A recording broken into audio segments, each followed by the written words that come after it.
How's it going, everybody? This is BeatTheBush. Today I'm going to outline one way at which you can permanently quit your job.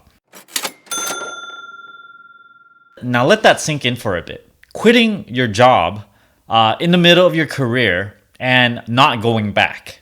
As wild as it seems, 5 years ago, if you asked me if I would do something like this, I would think that would be completely impossible. What I did was basically multiple folds. I sort of worked myself way there. You do not just wake up one day and just go, hey, I can quit now, because you always need a certain amount of money to sustain yourself. In short, and I've told a lot of people this already, basically what you need to do is minimize your expenses, increase your cash flow, increase your residual income, and increase your side income as well, so that whatever side income that you make meets or exceeds your expenses. So this is more like a process. You don't just suddenly wake up one day and just go, hey, I can do it, without putting any thought and effort into it. It took me many years of realization and work at it in order to reduce my expenses enough, as well as working on the other front of making a side income through YouTube, through dividends, learning about investments and things like that. And the combination of those allowed me to quit my job. First, let me talk about expenses, and then I'm going to move on to making money. Lowering your expenses by $100 given a fixed salary means that every single month that you're going to save another $100. But if you integrate this saving $100, if it's not a one-time thing, if it becomes a permanent part of your life, if you lowered your expenses permanently, let's say you cut it out of your monthly expenses, you don't do certain things anymore and save $100 every single month, this means that if you adopt this lifestyle, then your permanent expense is going to be lower, which means that when you quit your job, you need that much less money to sustain yourself. And this is very important.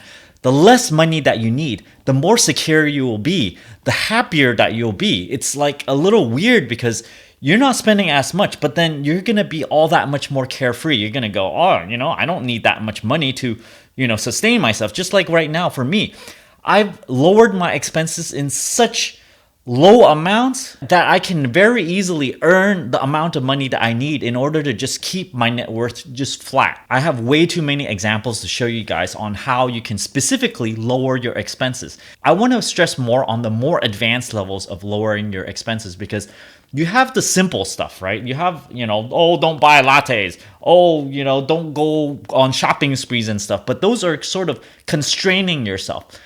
The more advanced things I'm talking about is monthly bills that are recurring. Before I was able to lower those, I always thought, oh my gosh, those are fixed expenses. I can't lower those. But I realized that the more you look into it, maybe the first time when you look into it, you can't lower it anymore. But with more tips and tricks, you are able to lower things that seemingly cannot be lowered. For example, utilities. For example, the trash bill, for the longest time, I thought I cannot reduce it at all. But hey, lo and behold, I got a tip from a friend of mine, and then I was able to lower it by about 40% or so. Now, if you're interested in lowering your trash bill, it might not be applicable for everybody, but I'll leave that video over here. Gas and electricity, you might think, oh yeah, okay, you can just use less gas, less electricity, means your bill will be less. There's that Ohm Connect thing that I did not realize that was even around until maybe 2 years ago. So I talk about that way too much already. I'll leave that video over here as well. Landline. I don't need a landline. I completely canceled it. Cable. I don't have cable. I completely canceled that. I don't pay for that either. Netflix. I don't have that. I don't pay for DirecTV. I don't pay for some sort of subscription food thing. I don't pay for some sort of cloud service where I store information there. Instead, what I do, I just buy a hard drive. I just stick it on there. Whenever it's a monthly subscription, be very wary of that, because this is the opposite of what I'm trying to teach here. Monthly subscription, you want to get rid of as much as possible. Companies want you to pay monthly subscription because they want a recurring revenue. You don't want to pay a recurring revenue, so be very careful of that. DSL is the only thing that I was not able to cut out. I was able to, get to a very low level, maybe to $20 or $30. But right now, these days, I'm paying about $40. And it's very hard to keep it at that level even, because they only give you on a contract for 1 year. And then all of a sudden you have to cut off your service,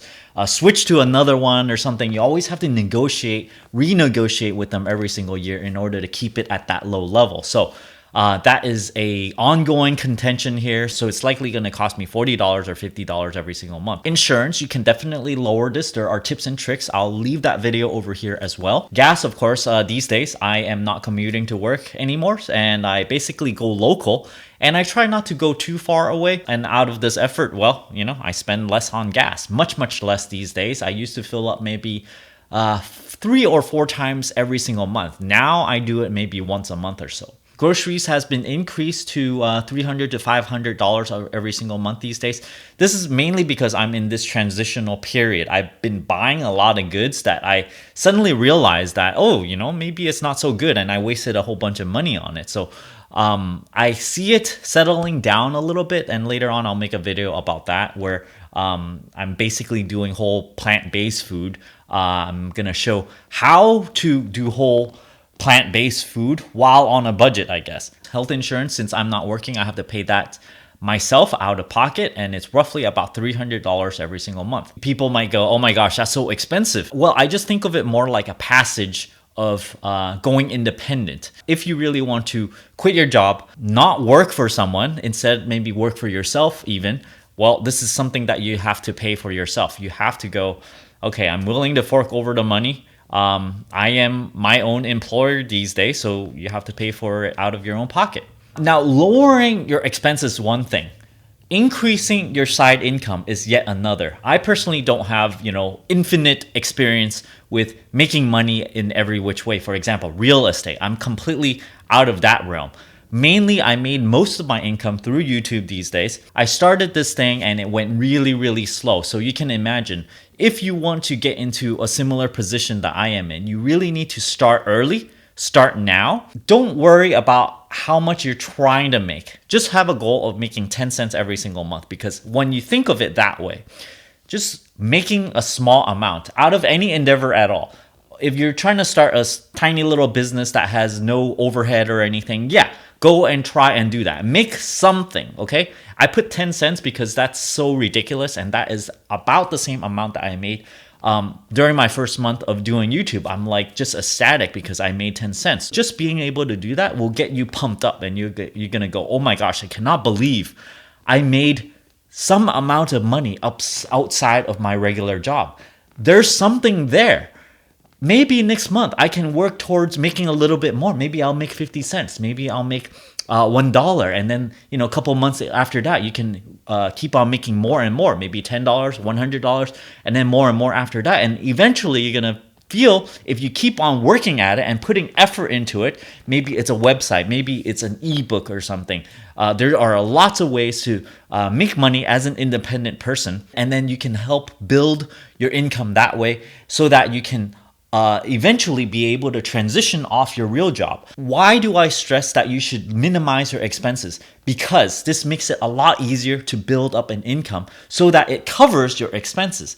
It makes things easier. It's sort of like lowering the activation energy. The more you lower it, the easier you're going to make it so that you can actually make the switch over, the less stress that you're going to have when you do make the switch over. Of course, there's other ways to make money, such as starting your own affiliate marketing. You can do Instagram. You can start your own traditional business. You can have like a little pizza parlor or something, a corner coffee shop, anything like that. But I want to stress that whatever endeavor you do, sometimes you might be opening up a new business and you're actually just enslaving yourself, because whatever that you do, if you do it on a per hourly basis, if you're trading your time for money, this is no better than working for someone, because you might be limited. You have to put in 40 hours a week at your new store or something. You have to probably put in more. You have to trade in time for money. So this is not the thing that I stress to do. You really should only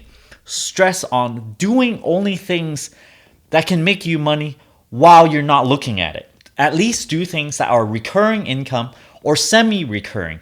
Don't do anything at all that is a one-time fee. For example, if you are a contract worker or something, or if you are a freelance writer, I stress that if you want to do freelance and you do like one article at a time, or when someone pays you like $500 for one article, don't do this. You really want to switch over to some other thing. If you're a writer, you want to like go write your own blog or website or something. Put those blogs, your articles on your own website. Put ads on it. You're gonna get a small amount. You're initially gonna get much less than $500, of course, and it's not gonna feel like it's gonna be worth it. But down the line, this is what is more sustainable. You want to make it so that it's a semi-recurring income rather than a one-time thing. So let me give another example.